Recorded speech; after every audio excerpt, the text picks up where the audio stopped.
여러분 안녕하십니까? 네, 오늘도 하나님의 말씀을 찾아오신 여러분 모두를 환영합니다.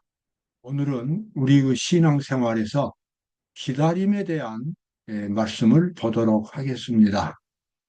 우리가 하늘의 소망을 가지고 있다면 기다려야 하고, 우리가 하나님에 대한 믿음을 가지고 있다면 우리는 계속해서 자기의 사업에 충실하면서 기다려야 하고, 그래서 이 기다림이라고 하는 것은 우리 그리스도인들에게 있어서 하나의 필수적인 덕목이 되겠습니다. 만약에 성공적으로 기다리지 못한다면 신앙생활은 실패하게 될 것입니다. 그러나 그 기다림은 우리에게 소망을 가지고 기다리기 때문에 늘 행복한 시간이 될 수 있고 순간순간마다 승리하는 시간이 될 수가 있습니다. 이 기다림의 이 신학, 기다림의 이 기별은 그래서 우리에게 아주 귀중한 기별이 되겠습니다. 오늘 함께 살펴보도록 하겠습니다. 너는 여호와를 바랄지어다. 강하고 담대하며 여호와를 바랄지어다. 바란다 그 말은 기다린다, 소망한다 그런 뜻입니다. 강하고 담대한 마음을 가지고 여호와 하나님을 기다리라.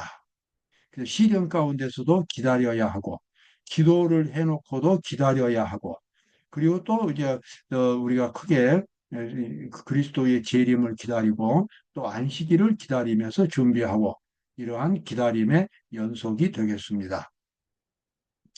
예수님께서 예수님의 재림 말씀하시면서 이렇게 말씀하셨죠. 너희는 스스로 조심하라. 그렇지 않으면 방탕함과 술 취함과 생활의 염려로 마음이 둔하여지고 뜻밖의 그날이 덫과 같이 너희에게 임하리라. 예수님은 예수님의 재림을 기다리는 그와 같은 신자들에게 늘 깨어 있으라고 강조하셨습니다. 깨어있지 못하고 그저 마음이 방황한다랄지 또는 어떤 흑암에 갇혀 있다면 성공적으로 예수님을 재림하시는 예수님을 맞이할 수가 없기 때문에 그렇습니다. 여기 특별히 생활의 염려로 마음이 둔해진다 그랬죠. 이 둔해지는 것 이거 아주 우리가 조심해야 됩니다. 머리로는 모든 지식을 다 알아요. 성경에 관한 지식을 다 알면서도 신앙 자체가 둔해질 수 있습니다. 매일매일 하나님을 새롭게 만나지 못한다면 마음이 둔해지는 것입니다. 그래서 힘이 빠지는 것입니다. 마치 우리가 음식을 먹지 않으면 온몸에 힘이 빠지듯이 신앙생활도 똑같습니다. 예수님을 매일매일 만나서 새로운 은혜로 채워야 합니다. 어제는 잊어버리고 오늘 내가 새롭게 예수님을 전적으로 만나서 완전히 예수님께 모든 것을 드리고 예수님의 모든 것을 내가 받아들이고 그래서 완전히 그리스도의 의로 채워지는 그런 생활을 살아야만 이 마음이 둔해지지 않을 수 있습니다. 과거에 수많은 그리스도인들이 이 둔해지는 이 함정 속에 빠져서 범죄를 저질렀고 그리고 큰 고통을 당했습니다. 여기 마태복음 25장에서 기다림에 실패한 사람들의 이야기를 예수님이 하셨어요. 미련한 다섯 처녀들이죠. 그 후에 남은 처녀들이 와서 가로되 주여 주여 우리에게 열어주소서 대답하여 가로되 진실로 너희에게 이르노니 내가 너희를 알지 못하노라 하였느니라. 예수님의 이야기 가운데서 신랑을 기다리는 10명의 처녀들이 있었습니다. 5명의 처녀들은 흔한 등불을 들고서 신랑을 맞이했지만 다른 5명의 처녀들은 등불이 꺼져가고 있었어요. 이 등불이 꺼져가는 등불을 들고서 신랑을 맞이한다는 것이 너무 부끄럽기 때문에 이 처녀들은 급히 기름가게에 달려가서 기름을 채워가지고 달려왔지만 신랑은 그들에게 문을 열어주지 않았다고 하는 것이 예수님의 이야기입니다. 거기서 이 등불이라고 하는 것은 그리스도의 형상입니다. 그리스도의 모습입니다. 우리 그리스도인들은 세상 가운데 살 때에 사람들에게 그리스도의 모습을 아주 환하게, 환한 등불처럼 그렇게 환하게 비추어야 합니다. 그러나 만약에 예수님을 그렇게 만난 경험이 없다면, 계속해서 만난 일이 일어나지 않는다면 예수님의 형상을 사람들에게 보여줄 수가 없게 되지요. 그것이 바로 예수님의 재림을 실패하게 만드는, 재림에 기다리는 것을 실패하게 만드는 원인이 되겠습니다. 항상 깨어 있어서 기도하는 그런 신앙생활을 살아야만 되겠습니다. 여기 미련한 처녀들에 대한 설명이 나오죠. 미련한 처녀들로 대표된 계급은 단지 피상적이고 표면적인 행위만으로 만족하는 자들이다. 그들은 하나님을 알지 못한다. 하나님을 만나지 못했다는 것입니다. 개인적으로 하나님을 알지 못했어요. 하나님에 대한 지식은 갖고 있었지만 실제로 하나님이 어떤 분인가를 개인적으로 경험을 하지 못했다는 것입니다. 그들은 하나님의 품성을 연구하지도 않고 하나님과 교제하지도 아니한다. 여러분, 하나님을 믿는다고 하면서도 이런 형식적인 신앙에 빠지지 마시기 바랍니다. 그들은 하나님을 의지할 줄도 모르고 하나님을 쳐다보고 살 줄도 모른다. 하나님께 대한 저희의 봉사는 점차 저하되어 형식화되고 만다. 율법주의적인 신앙, 문자적인 신앙 속에 갇혀 있게 됩니다. 그래서 그리스도와의 마음이 하나가 되는 경험을 갖지 못했습니다. 그 마음이 통하는, 예수님과 정말 마음이 통하는 깊은 교제를 이 미련한 처녀들이 대표되는 그리스도인들이 갖지를 못했다는 것입니다. 그것은 실제로 그리스도를 알지 못하는 것과 같습니다. 자, 성도들의 인내. 예수님은 우리가 이 그리스도를 충분히 알 수 있도록, 그리고 세상에서 그리스도를 나타낼 수 있도록 모든 준비를 다 해 놓으셨습니다. 그래서 우리가 예수님을 개인적으로 깊이 만나면 우리 속에서 그리스도의 정신이 불타오르게 됩니다. 예수께서 우리의 본성을 취하시고 승리하신 것은 우리로 당신의 본성을 취함으로, 여기서 당신의 본성은 그리스도의 본성입니다. 취함으로 말미암아 승리할 수 있도록 하기 위함이었다. 여기서 본성이라고 하는 것은 우리의 마음속에 깊은 곳에 자리 잡은 모든 생활의 근원을 가리킵니다. 우리의 모든 말과 행동, 허정, 생각, 이러한 모든 것들이 다 나오는 그 셈이 바로 본성입니다. 그래서 우리가 그리스도를 믿을 때는 반드시 이 본성이 치료되기까지 믿음을 나타내야 합니다. 만약에 본성이 치료되지 못하면 끊임없이 하나님을 믿으면서도 죄인의 길을 갈 수밖에 없습니다. 마치 그 샘물에, 그 샘물의 근원이, 그 샘이 깨끗하지 못한 샘이면 그 샘에서 늘 더러운 물이 나오는 것과 같습니다. 우리의 행동과 생각의 모든 근원이 바로 이거 본성인데, 그 본성을 예수님은 우리에게 깨끗하게 해주겠다고 약속하셨어요. 그 일을 하기 위해서 예수님은 우리의 죄인들의 본성을 취하시고, 그리고 예수님의 본성을 우리에게 심어주겠다고 약속하셨습니다. 이 일이 거창한 것 같지만 사실 위대한 일이지만 간단하게 할 수 있습니다. 그것은 바로 우리가 진정으로 마음을 예수님께 드릴 때에, 그리고 예수님 앞에 정직한 고백을 할 때에, 예수님과 정직한 대화를 나누면서 예수님과 마음의 교제를 가질 때는 이러한 본성의 변화가 일어나게 되어 있습니다. 자, 그와 같은 본성을 갖는 것은 우리가 세상에서 앞으로 이 환란 가운데서 살아갈 수 있는 최고의 지혜가 됩니다. 그런 본성의 변화를 경험하지 못한 사람들은 끊임없이 생활 속에서 이 혼란 가운데서 방황할 수밖에 없지만, 이렇게 예수님을 만난 사람들은 이 세상에 내리는 무서운 재앙 가운데서도 굳건히 살아갈 수 있는 자신감을 가질 수 있습니다. 머지않아서 우리가 상상하지 못했던 격렬함으로 국가들 사이에 전쟁이 터질 것이다. 현재는 살아있는 모든 사람들의 비상한 관심을 끄는 시대이다. 지금 자연이 무너지고 그래서 사회가 어지럽게 되지만, 이제 이렇게 되면은 나중에 기필코 일어나는 현상이 전쟁입니다.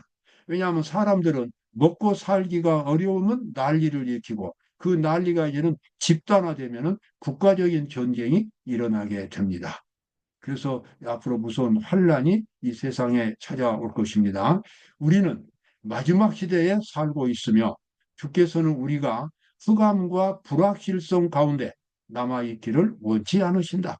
오늘 평화로운 때 우리의 신앙을 확실하게 만들어 두어야 한다는 것입니다. 지금 만들지 못하면 그 환란의 때는 새롭게 만들 수가 없습니다. 여러분, 그런 이 서양의 속담이 있지요. 비가 올 때는 지붕을 고칠 수 없다는 말이 있습니다. 비가 오면 물이 새는데 그때 지붕을 못 고치지요. 지붕은 비가 안 올 때 고쳐야 합니다. 지금 아직 이 세상의 무서운 환란 가운데 빠지지 않았습니다. 그래서 지금이야말로 하나님 앞에서 우리가 제대로 된 신앙을 가질 수 있는 황금 같은 기회가 되겠습니다. 우리에 대한 심판이 하늘 법정에서 진행되고 있다. 우리는 거기서 날마다 진술서를 제출하고 있다. 아주 의미심장한 말씀이죠. 1844년 10월 22일부터 하늘에서는 조사 심판이 시작이 됐습니다. 이제 그래서 모든 사람들의 운명이 지금 하늘에서는 결정되고 있는 것입니다. 그리고 오늘 살아있는, 그러니까 죽어있는 사람들에 대한 심판은 더 이상 진술서가 없지만 오늘 살아있는 우리들은 끊임없이 우리의 생활이, 우리에 대한 우리의 생활 기록이 하나님 앞에 제출이 됩니다. 그게 바로 진술서입니다. 어떠한 진술서를 하나님의 심판대 앞에 우리가 제출하고 있는가? 오늘 내가 하는 말과 내가 하는 행동과 내가 내리는 결정과 또 내가 사용하는 돈 문제와 이웃에 대한 관계와 이런 모든 것들이 다 기록되어서 하나님 앞에 제출되고 있습니다. 따라서 우리는 이 마지막 시대에 우리가 경건하게 살아야 할 재림 준비는 날마다 해야 한다는 것을 우리가 알게 됩니다. 또 우리의 품성을 하늘로 가져가기 때문에 우리는 매일매일의 생활 자체가 바로 영생이라는 사실을 우리가 이해를 해야 되겠습니다. 하늘에서 조사 심판이 진행되고 있는 동안 회개한 죄인들의 죄가 성소로부터 도말되고 있는 동안, 도말된다고 말은 지워져 없어진다 그 말입니다. 이것은 하나님의 심판입니다. 하나님은 심판을 통해서 모든 죄인들의 죄를 다 치워서 없앱니다. 죄인을 없애는 것이 아니라 죄를 없애는 겁니다. 그런데 어떤 죄인이 끝까지 죄를 버리지 않고 붙들고 있다면 예수님의 십자가를 통해서 자신의 죄의 문제를 해결하지 못했다면 결국 그 사람의 죄는 사라져야 하기 때문에 그 죄를 품고 있는 사람도 역시 동시에 사라지게 되겠습니다. 이것이 바로 하나님의 심판입니다. 그래서 지금 죄가 성소로부터 도말되고 있는 동안 지상에 있는 하나님의 백성들 가운데서는 정결케 하는 일, 죄를 버리는 특별한 일이 있어야 한다. 어떤 죄도 믿음 안에 마음속에 남아있지 않아야 합니다. 하루하루 살아갈 때 또 하루를 마감할 때에 어떤 죄도 남겨진 채 잠자리에 들면 안 되겠습니다. 완전히 죄를 회개하고 버리는 그와 같은 일들이 매일매일 반복해서 일어나야 합니다. 우리의 구원이 하늘 법정의 주관, 코트 위크, 법정 주관이 있으며 우리의 사건은 계류 중이라는 것을 우리가 기억한다면 얼마나 좋을까. 지금 내가 지금 현재 살고 있는데 나의 삶이 어떠하느냐에 따라서 영원히 살 것인가, 영원히 멸망될 것인가가 결정이 된다는 것입니다. 그래서 우리의 지금 사건은 소송 중에 있습니다. 그래서 우리가 지금 정신을 차리고 우리의 모든 죄를 회개하고 그리고 그러한 자세로 앞으로도 계속 살아간다면 영생을 얻을 것이지만 만약에 그렇지 못하면 얻었던 생명까지도 잃어버리게 될 것입니다. 그래서 우리는 매일매일 새로운 믿음을 개척해야 합니다. 여기 나와 있는 말씀 그대로입니다. 우리는 그리스도에 대한 새로운 계시, 곧 그분의 교훈과 일치되는 매일의 경험이 끊임없이 요구된다. 우리는 고상하고 거룩한 경지에 도달할 수 있다. 더 높은 차원으로 우리가 끊임없이 발전해가는 그런 신앙생활을 해야 되겠습니다. 마치 어린아이가 자라나서 어른이 되는 것처럼 우리의 신앙도 그리스도의 형상을 따라서 매일매일 성장해 가야 합니다. 예수님에 대한 더 많은 지식을 얻고 더 많이 그리스도의 모습을 갖추게 되고 그래서 그리스도의 모습이 더 충만하게 더 활발하게 우리의 표정과 우리의 생활 속에서 나타나도록 그렇게 하는 것. 바로 그것이 예수님의 재림을 기다리는 모든 성도들의 모습이 되겠습니다. 그래서 우리가 여기서 다시 한번 이제 담대한 기다림, 정말 아주 용감하게 준비하면서 기다리는 그런 신앙의 자세가 필요하겠지요. 주님의 사업의 정신과 영혼 구원의 정신을 그 마음에 품은 하나님의 참된 백성은 항상 죄의 참된 성격, 그 흉악한 성격을 보게 될 것이다.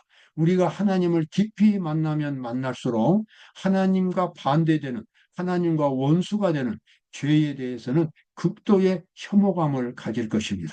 죄가 그토록 싫어질 것입니다. 추악하게 보일 것입니다. 죄를 지으면서도 죄가 무엇인지도 모르고 사는 그리스도인이 있다면 그 사람은 아직도 예수님을 제대로 만나지 못한 것이 분명합니다. 예수님의 사랑의 정신, 예수님의 거룩한 정신, 예수님의 품성, 천국의 아름다움, 이러한 것들을 깊이 경험한 사람은 그것과 반대되는 더럽고 추악한 이기심 같은 거, 교만함 같은 거, 아주 추악한 고집 같은 거, 아주 음란한 생각들, 살인, 강도 같은 이런 아주 추악한 생각들이 그렇게 역겹게 느껴질 것입니다. 죄의 참된 성격을 우리 그리스도인들은 아주 날카롭게 느끼게 될 것입니다. 우리가 그리스도의 형상으로 변화되기 위해서는 반드시 해야 할 일이 있습니다. 그것은 우리가 해야지 예수님이 대신해 주지 않습니다. 그것은 뭐냐면 우리 스스로가 하나님의 말씀을 생활의 기초로 놓는 것입니다. 여기 나와 있는 말씀, 그리스도께 나아오는 자는 반드시 순결하고 덕이 있는 품성으로 그 기초를 놓아야 한다.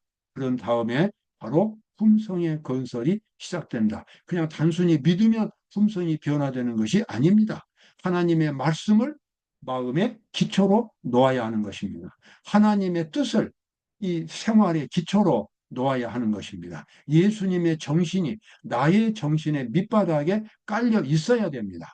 그러한 일은 내가 하는 것이지 예수님의 도우심을 받아서 본인 스스로 하는 것이지 다른 사람이 대신해 줄 수 있는 일이 아닙니다.